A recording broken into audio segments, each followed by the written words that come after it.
Hello, I'm Kerry Kors with the Portland Cement Association, here to help your community survive a natural disaster.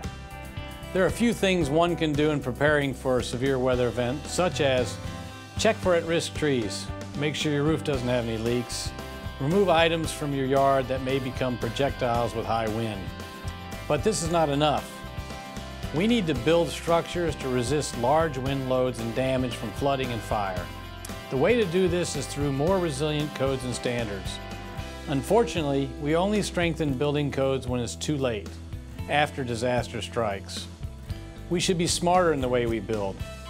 If we don't change our building standards, we will continue to see the same photos and pictures on the news as we have in the past.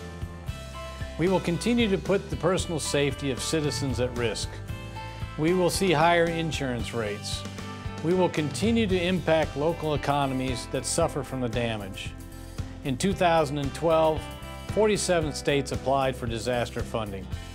Each year we see more than $35 billion in direct property damage, not to mention the human loss and suffering.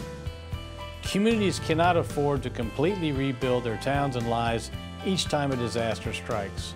Resilient construction will address these current problems. For every $1 spent on resilient construction, we save society $4. The video you are seeing compares the impact resistance of residential concrete wall construction to conventionally framed walls. The three different walls were subjected to the impact of a 2x4 wood stud traveling at up to 100 miles per hour. This can be easily experienced in a hurricane or tornado. The wall built with reinforced concrete stopped the debris from traveling through the wall. This is what we mean by resilient construction. In many events, it's the wind entering the structure that causes the most damage. We encourage everyone to visit the website buildstronger.org to learn more.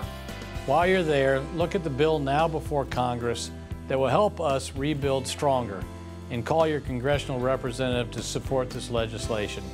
It's called the Disaster Savings and Resilient Construction Act of 2013.